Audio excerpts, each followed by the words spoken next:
Bonjour à tous, c'est Adèle pour la chaîne Jolie d'épée. Je vous retrouve aujourd'hui avec un unboxing de la boutique d'Épée Clubs. Ils m'ont proposé de rechoisir des articles chez eux et je vous avoue que j'ai totalement craqué pour une nouvelle série de toiles en diamants spéciaux qui vient de sortir. C'est une série qui comprend 7 ou 8 toiles il me semble. J'en ai pris 3 dans la série, les 3 que je préférais, mais le choix était très difficile parce que je les trouve toutes magnifiques. Donc peut-être que par la suite, dans le reste de l'année, j'essaierai de prendre les autres toiles pour le plaisir des images, pour le plaisir de les faire si elles sont à la hauteur de mes attentes. Et j'ai également pris une petite toile en point de croix qu'on regardera en dernier. Alors je mets hop, tout ça sur le côté, on va regarder ça ensemble. Alors tout d'abord les toiles en diamants spéciaux, vous voyez qu'elles arrivent dans un petit sachet comme ça, plastique transparent, roulé vers l'extérieur. Moi ça me va, je trouve que c'est bien plus pratique quand les toiles arrivent emballées comme ça. Déjà enroulé sur l'extérieur, ça permet de remettre les toiles très facilement à plat. C'est pas la première fois que je vous le dis. Quand elles sont roulées dans ce sens-là, on les met 24 heures sous un poids et en général elles sont parfaitement plates et on peut diamanter sans problème. Il y a moins de plis marqués très forts quand elles sont roulées dans ce sens-là que dans l'autre. Donc moi j'aime beaucoup quand ils les roulent comme ça. Et honnêtement, juste le petit sachet plastique comme ça d'emballage par-dessus, ça suffit. Il n'y a pas besoin de la pochette bulle blanche transparente. En plus pour eux, pour la gestion des stocks, ça doit être tellement plus pratique puisque là du coup ils voient l'image. Donc ça doit être tellement plus pratique. Donc voilà, et je vois que au niveau du plastique, c'est un plastique un peu plus souple, un peu plus épais que ceux que j'ai eu l'habitude de voir, mais pourquoi pas. Donc vous avez deviné, hein, d'après les petits indices que vous pouvez voir, c'est une série de pans. Ce sont des toiles en 30 par 40, donc toutes verticales, en format vertical, voilà, pardon. C'est 30 par 40, bord inclus. Donc on va regarder rapidement ces trois modèles.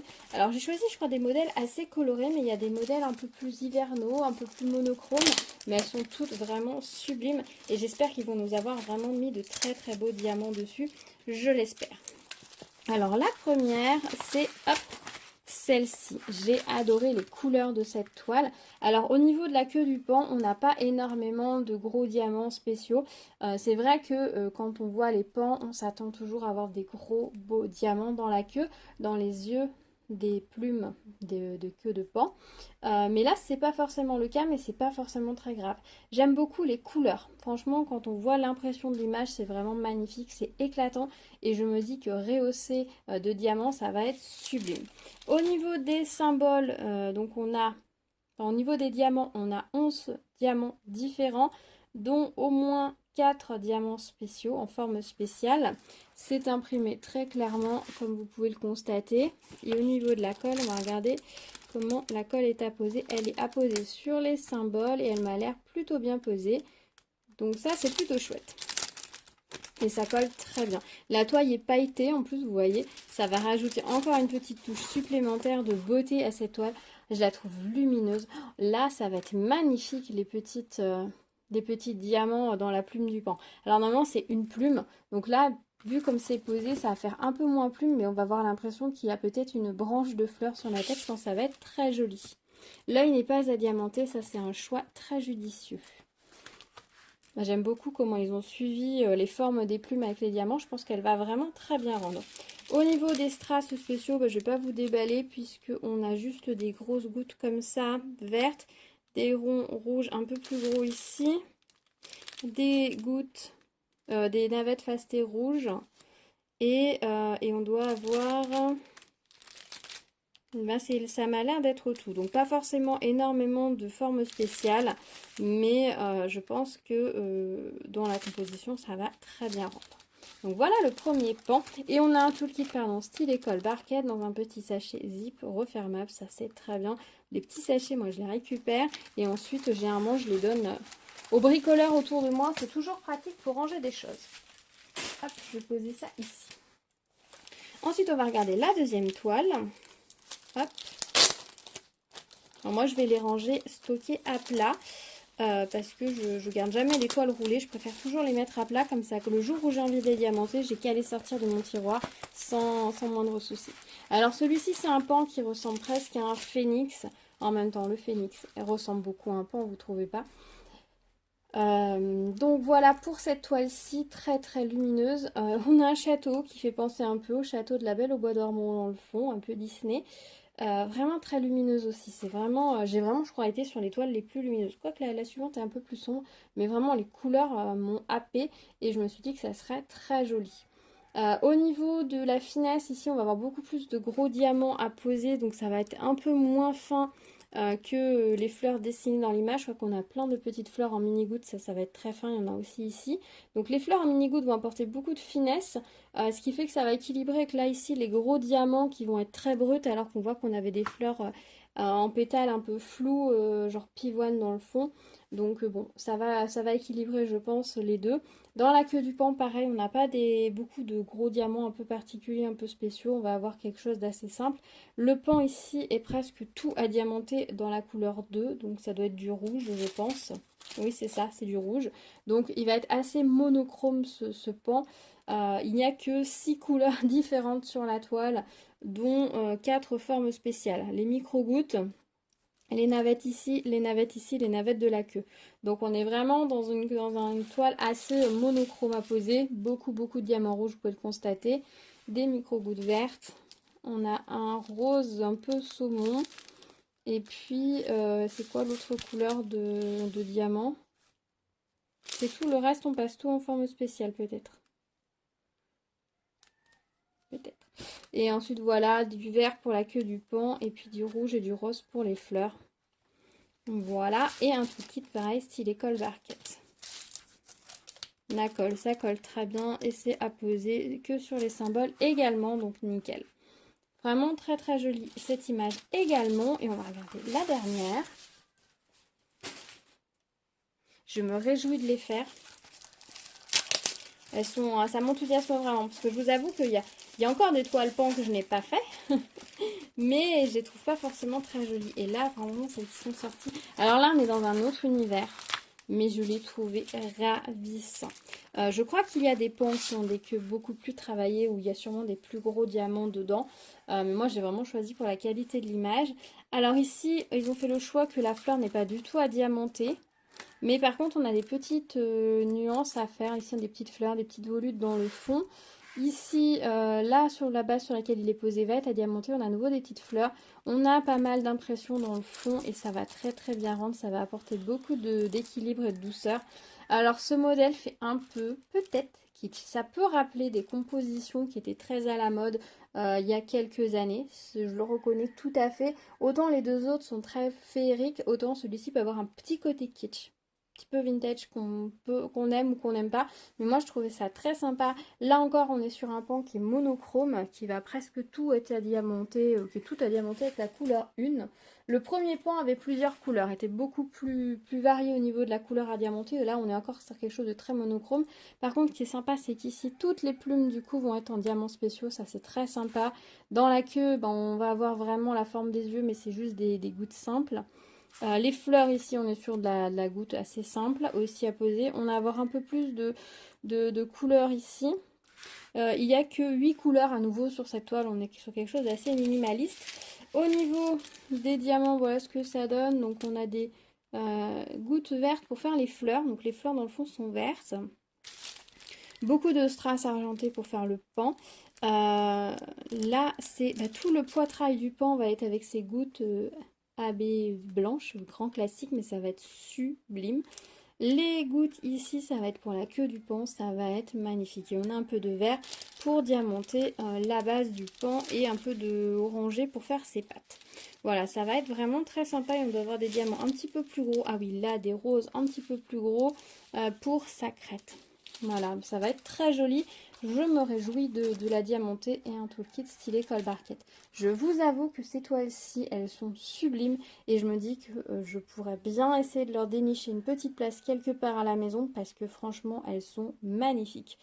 Franchement, je suis très contente de cette série de pans. Je vous les remontre rapidement. Donc on a celui-ci, celui-ci et celui-ci. Celui-ci, il a un petit côté un peu, petit oiseau du ciel en même temps, tout en étant absolument majestueux. Il fait presque oiseau de paradis un petit peu. Et là, on a plus un côté phénix et l'autre pan blanc. J'aime beaucoup ces images, elles sont vraiment sublimes. Et pour finir, j'ai pris une petite toile en point de croix. Alors j'avoue, j'ai été faible, mais quand je l'ai vue, j'ai totalement craqué. C'est cette petite toile-ci. Donc c'est un kit assimilé Joy Sunday. C'est une toile en 14 CT, donc à broder en 2 brins, qui fait 21 par 28 cm. Et j'ai craqué pour cette petite image parce que je trouve que ce petit lutin, là, ce petit garçon, il me fait penser à mon fils. Voilà, j'avais un chien, mon Ator, c'était mon petit renard blond, il ressemblait vraiment à un petit renard, donc en plus ça fait un petit rappel un petit peu ici, ce renard me fait un peu penser à mon chien, et j'aime bien le dégradé de couleurs qu'il y a dans le fond, pas mal de confettis visiblement, et je pense que ça peut être assez sympa. Clairement, ce genre d'image avec beaucoup de backstitch, si ça vous tente, allez bien les prendre en Joy Sunday, hein, pas dans une autre marque, parce que vous risquez de ne pas avoir de backstitch dans les autres. Au dos, explication comme d'habitude. Ces petites pochettes, je les aime beaucoup, elles sont très pratiques. Vous avez des petits trous pour l'aération, ce qui fait que quand vous fermez, elles deviennent très compactes quand vous les rangez dans une étagère ou autre. Il n'y a pas d'air qui reste dedans, ça devient très compact, donc ça c'est vraiment très chouette. À l'intérieur, qu'est-ce que nous avons? Voyons voir. Hop.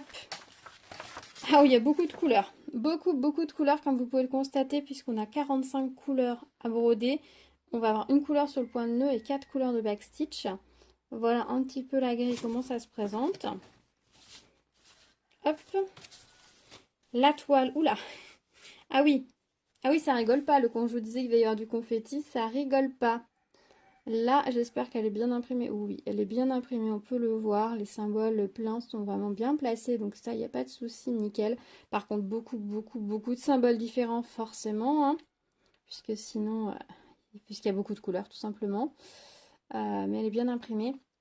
Ils impriment le backstitch sur la toile, mais bon, ça sert pas à grand chose dans le sens où lorsque vous allez broder vos croix, ça va disparaître et vous pourrez plus vous en servir comme base. Mais au moins quand vous brodez, vous savez à peu près sur quelle partie vous êtes là. Comme ça, on voit bien que cette partie-là, c'est le bonnet du lutin, que là, c'est le corps du lutin. Et si on devine un peu plus la forme du renard, ça permet de mieux savoir où on en est dans cet amas de couleurs. Et au niveau des couleurs, alors, c'est livré sur des cartonnettes comme ça, coince-fil, que moi je n'aime pas du tout. Et voilà toutes les couleurs. Donc on est sur une gamme de couleurs assez, assez terre, assez neutre, assez forêt. Voilà. On a un peu des couleurs un peu plus violines ici. Là on a un très beau bleu un peu canard qui est sympa comme tout. Forcément là au niveau de la quantité de fil, on a l'impression que les couleurs du renard dominent totalement. Parce que bah, forcément on a un brin pour chaque couleur. Ah non, là on en a deux. Pour ces deux couleurs de renard, on en a deux. On a deux de ce gris, deux ici, mais pour la plupart des couleurs, on n'a qu'un brin. Donc c'est vraiment une fois qu'on va l'avoir brodé sur la toile qu'on va voir vraiment le résultat. Et on a deux aiguilles ici, et c'est bien marqué que c'est à broder en 14 CT. Voilà, donc voilà pour ce petit renard, ce petit kit. J'avoue que voilà, j'ai très envie de la broder pour mon petit bonhomme. Je me dis que ça pourrait être rigolo de la broder, de la mettre dans sa chambre au-dessus de son lit. Ça changerait un petit peu des autres décos qu'il a. Et ouais, non, je l'ai trouvé... Moi, j'ai un petit bonhomme qui est très curieux. Enfin, un petit bonhomme, il a 5 ans maintenant. C'est un grand bonhomme. Mais il a un petit côté très curieux, un petit côté très nature. Il aime beaucoup aller gratter dans la terre, le sable, les animaux. Enfin, voilà, c'est petit côté très de la terre, vous voyez, et très curieux de tout. Donc ça lui va très bien. Alors le petit lutin, là, dès qu'il doit se déplacer avec son petit grelot, on doit entendre tout le temps là où il est. Mon fils ne sautait jamais, donc on sait toujours là où il est. Voilà, c'est sa sorte de grelot à lui, c'est qu'il parle tout le temps. Donc voilà, je sais pas, ça me fait penser à lui, donc j'ai pris cette toile-ci. Je sais pas quand est-ce que je commencerai de la broder, est-ce que je la commence prochainement ou est-ce que j'attends un peu, ça je saurais pas vous dire, mais restez à l'écoute de la chaîne pour savoir quand est-ce que je vais attaquer ce projet. Donc voilà mes réceptions de chez DP Clubs. Je suis vraiment ravie de cette réception, de ces nouveautés. Je les trouve toutes sublimes. Ces pans sont juste magnifiques. Et cette toile, elle est juste trop mignonne. Donc franchement, un très grand merci à la boutique de m'avoir fait confiance, de me les avoir envoyés. Je vais essayer de diamanter prochainement ces pans. Alors là, déjà, première chose que je vais faire dès la fin de cette vidéo, je vais référencer ça correctement dans mon stock et ensuite je vais bien remettre les plastiques bien à plat parce que là forcément ils sont un petit peu, ça va faire des ponts puisque forcément ils étaient roulés sur la partie extérieure. Bien remettre les plastiques à plat et aller les mettre bien à plat Ensuite les toiles sous ma pile des autres toiles pour pouvoir les diamanter. Eh bien j'aimerais bien les diamanter ce mois-ci, j'ai envie de motifs un peu comme ça, de magie, de féerie, de couleurs, de lumière, un peu de folie, enfin j'attends le printemps quoi. Le printemps c'est le renouveau, c'est les couleurs, c'est la beauté, c'est tout ça. Donc bah, j'attends avec impatience et vraiment j'ai hâte de les diamanter. Et même si j'ai déjà des toiles avec des pans dans ma réserve, franchement, je trouve que celles-ci sont vraiment de toutes les plus belles. Est-ce que ce sont les plus belles de toutes celles que j'ai reçues? Je ne sais pas, mais en tout cas, elles sont juste sublimes et elles me donnent vraiment envie de les diamanter. Je vous mettrai comme d'habitude tous les liens dans la barre de description si vous voulez aller retrouver ces articles. Dites-moi si vous avez repéré cette série, peut-être avez-vous déjà craqué pour certains de ces modèles ou allez-vous vous laisser tenter. Dites-moi quels sont vos motifs préférés dans la série, quel est l'oiseau que vous préférez parmi ces trois-là et qu'est-ce qu'il vous évoque dans les commentaires. Je serais ravie d'avoir votre avis. Dites-moi également ce que vous pensez de cette petite broderie. Donc on se retrouve dans les commentaires. Merci d'avoir partagé ce moment avec moi. N'oubliez pas les petits pouces vers le haut, ça fait toujours plaisir. N'hésitez pas à vous abonner à la chaîne, d'activer la cloche pour être au courant des prochaines vidéos. Et je vous dis à très vite sur la chaîne avec de nouvelles vidéos.